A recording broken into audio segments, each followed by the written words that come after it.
What's up guys, it's National Master Dem Apples here, back with another video, and today we're going to be taking a look at a game where the player from the white side, Grandmaster Grigory Surper, sacrificed all his pieces, and that is not an exaggeration. He sacrificed every piece, and for some clarification, pawns are not pieces, pawns are just pawns.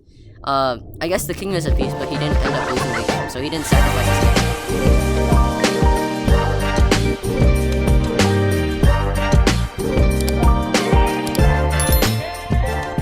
So the game starts out with c4, g6, and we have a very normal King's Indian here. Actually, not a very normal one. Surper plays this very unorthodox knight here to e2 and then knight to g3, which I guess is kind of rare, but the idea is all the same, as you can see after a few moves. White has a really big center, got the big center with the pawns here, bishops and knights supporting it, and black's got a normal King's Indian, except he played h5 for some reason. I'm not quite sure why. And he's going to castle next. He's got this nice fianchettoed bishop, and he's looking to play on the queen side as well as in the center. Pawn b5, black strikes first on the flank, and after pawn c5, Surper messes up. So the reason why this is bad is because after something like takes, as black does, the pawn structure is kind of locked here, and the problem is it doesn't really benefit white because black's bishop is really active right now. Like, it controls the entire diagonal. So what he could have done instead was just castle kingside, as the engine is pointing out. If black takes himself, this is much better, because now black's pawns are split, and it's not that great for him. Again, this bishop is also not opened up in the process. But the way Surper does it allows black to capture and go queen c7. And now, black could have gone pawn h4, and this would have forced white's knight into a really uncomfortable scenario. I'm not sure why black didn't do this, but this looks pretty uncomfortable for white. But black goes queen c7, and now castles is played. h4, kicking the knight. Knight goes to h1. A pretty funny place for the knight, but to be honest, white did not have any other choice but to go to h1. Now you might be asking, where have the sacrifices? Where are the sacrifices? I haven't seen any, and they'll be coming up soon. And you might be surprised that the player playing white won this with a knight on h1, but he did. So knight h5 is played by black. This is a very logical move. Computer doesn't like it, but he's trying to control the dark squares, especially f4, and maybe get some pieces in on e5. Queen d2. Again, it's hard to fault anyone. Computer says it's a mistake. I don't think so. It's just normal developing move. Controlling h6 is kind of important in case black wanted to exchange the dark squared bishops with bishop to h6. Why would black want to do this? Well, that means white has no more defender of the dark squares, and second of all, this pawn would be hanging. And then black would have all the control on the dark squares, especially on f4, e5, maybe g3 even. And so white would be in some pretty big trouble, so he goes queen d2, knocking that idea, controlling h6. Pawn to e5 is played, and honestly, I don't really like this move. You could say he controls f4, but it also blocks the knight, as well as the bishop, and that's not really something you want to do. And so this lets white, because you lock up the position essentially, white is getting some free moves in. So knight f2, getting the knight back into the game. Knight f8, and I feel like black is just going off track here. Of course he wants to put the knight on e6 where it controls d4 and f4, but unfortunately this is taking too long. And Surper strikes right away, knowing that the time is right. Pawn to a4. He's just breaking up the queen side now. Most of black's pieces are on the back row, as you can see. And now he's taking advantage of this unprotected rook. He's going to take this pawn, and black can't take back because, well, his rook would be hanging. And he wants to open up the position because if you think about it, white is castled, his rooks are connected. It's pretty nice for him. Pawn b4. Good move. Black just wants to shut down the position. He's not castled. He's not ready to attack yet. And now knight d5 is played, the first of many sacrifices in this game. What does this move do? Okay, it's having fun, okay. And honestly, where was white going to put the knight? Like, say he goes knight a2, and this is just conceding, right? Black goes a5, and all of a sudden, the position is indeed locked up, and you don't have anything anymore. Black is going to go knight e6, knight d4, knight f4, and, it's a game, but definitely I'd say black is in the driver's seat. So, again, b4, and white doesn't have a choice. He has to open up the position. Goes knight d5. Now, it's important to note that, black has to take this. What happens when black doesn't take it? Say queen b7. Well, again, there's a reason why this pawn is on c5. And a move like knight b6 is extremely strong, attacking the rook. And say black moves the rook, right? There are multiple moves here, but even the simple move, knight to c4, aiming to land on d6 with a nice fork on the king and the queen, is going to be an easy win for white. So, black accepts the sacrifice, and white takes back. And what has white gained in the process? Well, now he has two connected, protected passed pawns that are about to storm black. d6, c6 are coming, and what's he going to do, you know? f5 is played. I don't think this is that bad of a move, to be honest. He's just trying to lash out, but the only problem with it is that black is not prepared in any way, shape, or form. He is not castled. He is not developed. All his pieces are on the back rank. Why is he attacking? I don't understand. d6 attacking the queen, queen c6, and now bishop b5. Taking advantage of the unprotected rook on a8. White is going to take this next. So, white pins the queen to the king, as you can tell here. And so that means, well, black's going to lose his queen unless he takes this bishop. So black does take the bishop. Takes, and now the queen is attacked. And now black takes this pawn, giving up his rook. Now, black did not have to do this. The only other way to protect this rook would have been queen to b7. But after pawn to c6, it becomes very apparent that eventually you're going to have to give up the rook. Say queen to b8. Desperately hanging on to this rook. The best move here is queen to d5. And yeah, black is actually just busted here. There are 3 connected protected passed pawns, and the thing is, you might say, okay, black's at 4 points. Yeah, but none of his material can stop these 3 pawns. So, that's kind of unfortunate for Team Black. So he takes here, which is fine, I guess. But after rook takes rook, white is already equalizing the material. And so, no longer down material, but he's already sacrificed 2 pieces in the process, right? His bishop and his knight. And so, as I said, he will sacrifice all his pieces. Queen to c6, attacking the rook. White protects the rook very nicely. Pawn f4, and now we see that white's bishop is actually trapped here. It has no squares to go to. If it goes here, it gets taken. So what does he do? Well, he goes rook a7, just not caring at all. Now, you might wonder, why can't black take here? Well, this is really bad for black for a multitude of reasons. But first of all, I'd like to point out this really nice move, queen to d5, attacking the queen. And actually, black is forced to lose the queen here, because he cannot take this. If he takes, this is checkmate, very nice. And that's why white played rook to a7. And there really isn't any other way that black can move to save his queen. So, like, if his queen ever moves, say, I don't know, say queen b5, he still loses the bishop, and it's still checkmate. So his bishop cannot protect, his queen cannot protect the bishop, and thus his queen must be lost. So very nice idea, rook to a7. So, black goes knight to d7. What does this move do? Well, it blocks the view of this rook. So now, if push comes to shove, black can escape with his king to f7.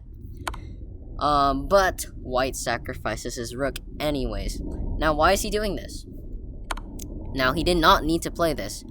But the idea behind this is that, in a way, he is freeing his bishop. Because after rook takes, and queen d5, now, okay, white threatens to win the queen, so black has to deal with this. Or not. He takes the bishop. So, say black had tried to not lose his queen. right?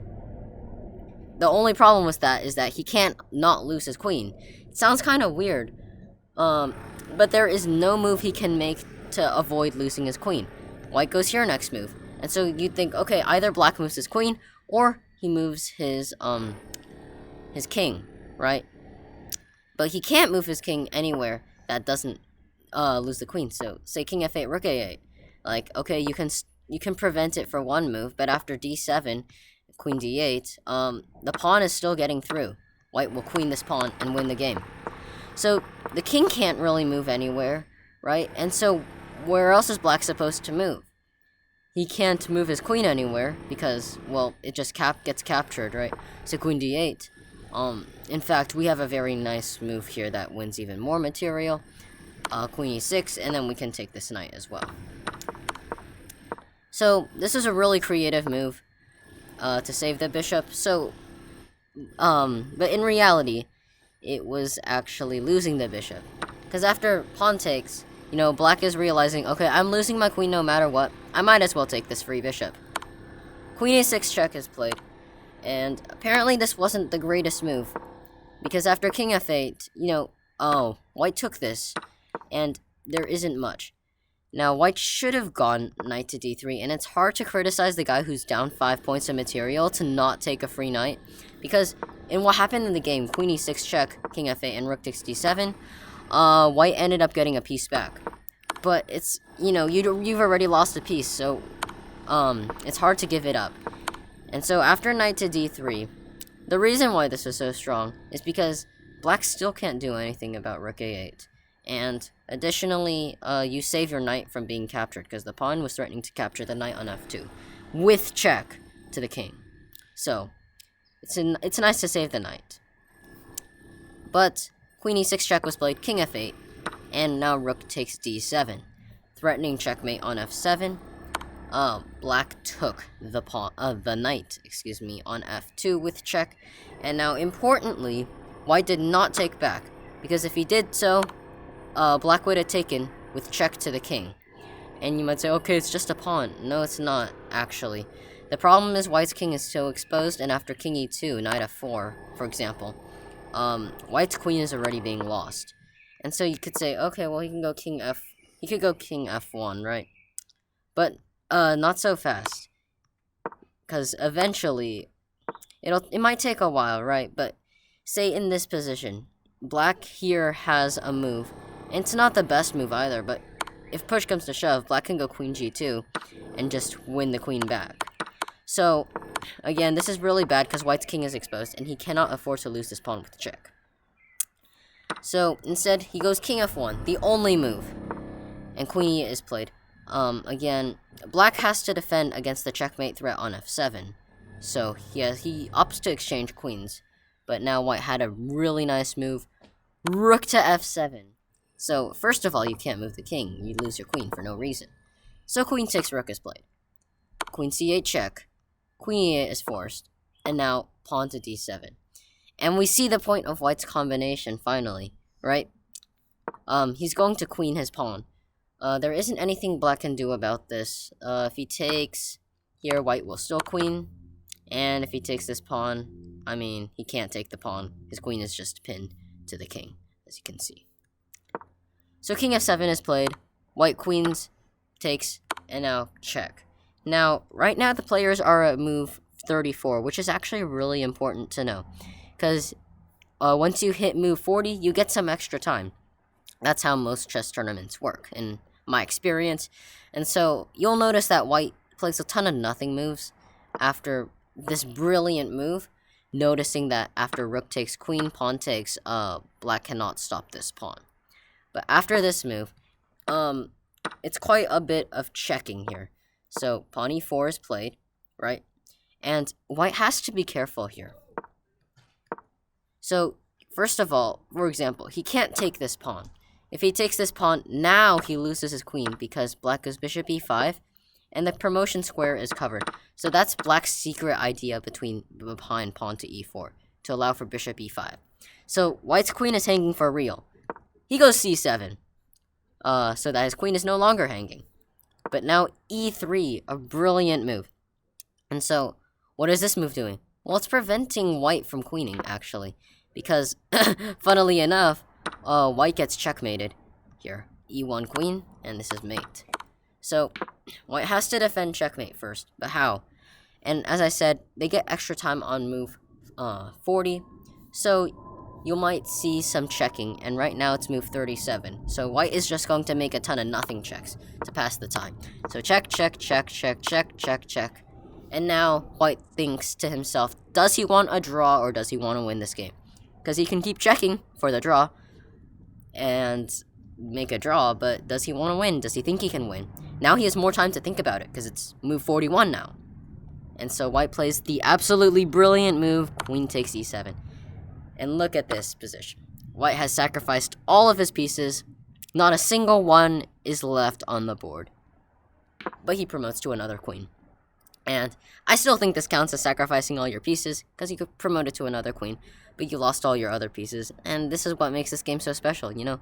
It's not every day that you get to sacrifice all your pieces. Bishop h6 is played. Again, this is kind of desperation now. White just needs to convert this game pretty simply. A queen beats 2 minor pieces like 9 times out of 10. So bishop h6, protecting this pawn. Queen c5, now it's just a cleanup. White is going to take this pawn and try to promote his b pawn. Takes, check, and you might notice, why is white checking? It's past the 40th move. Well, the thing is, white would like to take this pawn with check, but black isn't letting him do that. And so, like, if he gets to take the pawn with check, it's just so much better. So, he takes this pawn. Now, actually, it's important to note that, white could have taken this pawn, but, again, he doesn't want to waste time, right? He would rather do it with tempo. When he takes this pawn, let's say on b4, he doesn't threaten anything. But, I mean, I guess he threatens this pawn, but, like, a pawn's not much. So, but after queen takes g6, he threatens the bishop and the knight. And so, but he had to calculate this. Pawn to e2. Now, which pawn do you take? You could take the pawn on e2, but then you get forked. And so, the only move here is to take the pawn on f2. And after this, black is without hope. He tries a couple more desperate checks with bishop e3, hoping and praying that white will take this bishop, and he will be able to queen, or he takes the pawn, and he'll be able to fork him. But no such luck.